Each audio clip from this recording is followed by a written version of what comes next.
I'd like to share with you a list of 10 things you can do 1 or 2 days before your interview begins. And hopefully at least some of these you'll hear for the first time. The first one would be to prepare for the small talk. Okay, so the rapport building phase of your interview. Something along the lines, if they ask you, how are you today? The standard answer should be, I'm fine, thank you, how are you? This is when compared to some people saying, I'm fine, thank you, not in the best mood today, or maybe it's a bit early for me, I usually don't wake up this early, or, other variations of getting personal and, breaking this phase of rapport building, right? So keeping it formal, keeping it simple is best practice. The second thing you should prepare for your upcoming job interview would be the questions for them. And I know everyone has a tendency to prepare these things well in advance, but what you should also keep in mind is that preparing your questions for them is only half of the story.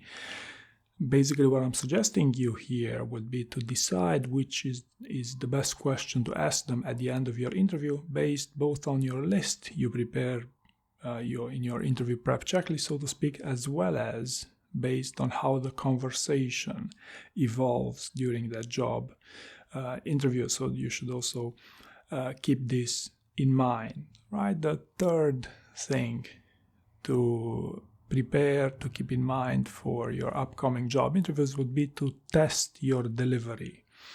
Okay, role play ideally, but you could also speak your answers out loud.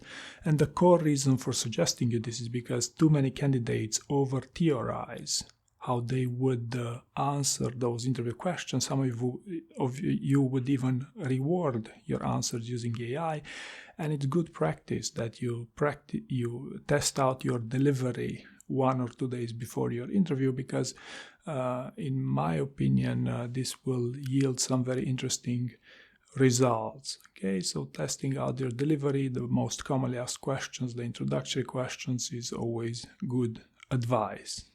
Tip number 4, you may wish to consider recording your job interviews. And I'm telling you from the perspective of someone who does get hired for post-mortems. In other words, candidate ask me, then everything went well, why did I fail my interview? And the best experiences I've had were with candidates who recorded their job interviews, and I could, immediately determine what was problematic during those interviews, because I had a very clear picture as to how the interview actually went. But you don't have to hire someone to tell you how your interview went, but if you record it, if you re-listen to that interview after the occasion or 1 week afterwards, right, it will bring some valuable insight, right? Number 5 thing I recommend you do before your interview is to decide on whether you're going to take notes. Okay, notes are useful for various reasons, even to keep track of your answers or the questions you got asked during a job interview. If you want a bit more complexity, some candidates like to keep track the stories that they used in job interviews for not repeating them too much, especially during the final interview rounds.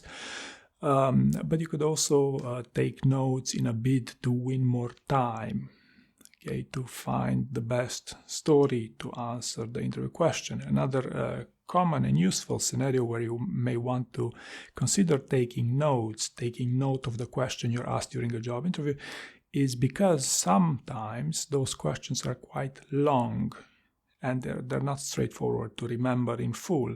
So if you write them down, you are assured that, hey, you'll have that question in full at all times, should you need it, should you forget the second part of that interview question.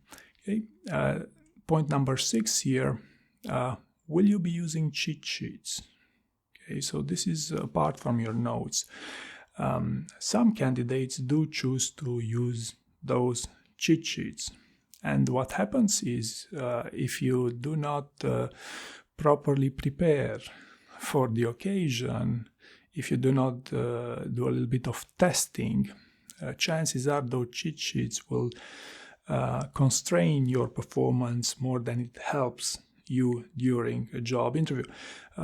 Generally speaking, what I found works best as a cheat sheet, so to speak, would be to keep some key points of the achievements you'd like to share with them, like even bullet points, in a bid to ensure that you will present all the relevant details. Okay, this is when compared to people scrolling down through 50-page documents during a job interview trying to find the story that they would want to communicate, or keeping a story wall behind the camera with, again, the stories in full.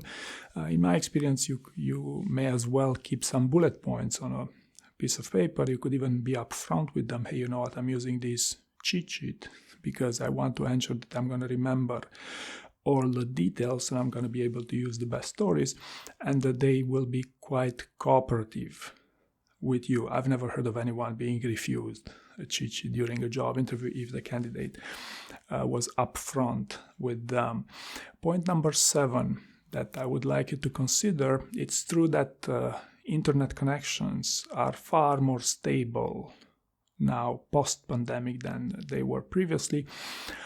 However, it's still quite common, especially when I work with my clients, for internet connections not to work from the first try. So it's not necessarily the internet connection, but it's more on the lines of, hey, my sound does not come across clearly, or my video, my new webcam isn't working. So I would very much advise you to ensure to try them out before your job interviews, with the note that having a professional level video quality, professional level sound in job interviews, or having a professional, an over-polished look are not something that will significantly improve your chances to pass these interviews.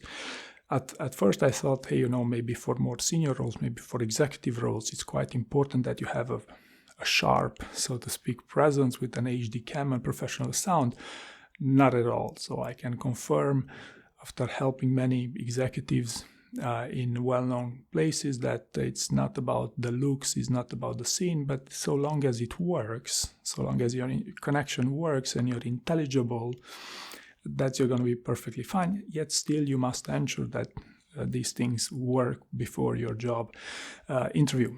Tip number 8, something I found extremely efficient and good advice, something I also do when shooting these videos as well as during my coaching sessions, is to keep a glass of water or some other liquid you prefer nearby, because this helps with your voice. Okay, so what happens is, if you speak a lot, if you have a round of multiple on-sites or final interview rounds, your voice might start to suffer unless you hydrate. So this would be the core reason why you want to keep water nearby to hydrate yourself. Point number 9, as an interview prep checklist, so to speak, would be to keep your CV nearby, or give your CV a readout before your job interviews, or ideally you should give your story bank a readout before your interviews to refresh your memory, so to speak, for the purpose of these job interviews, because it will ensure that you'll have a fresh memory, so you will remember those stories slightly better. I mean, you'll improve the probability you remember, you'll find the best stories quicker as well. And finally, tip number 10, if you lack motivation before 1 or 2 days before your interviews, something that I found works well would be to think about rewarding yourself and how you're going to reward yourself if you pass that job interview. So basically, you're preparing, you have a goal of passing a job interview. Okay, what happens if you pass it? How are you going to reward yourself? Are you going to take a vacation if you get a job offer? These sort of things. So I hope you found this useful, and thank you very much for watching.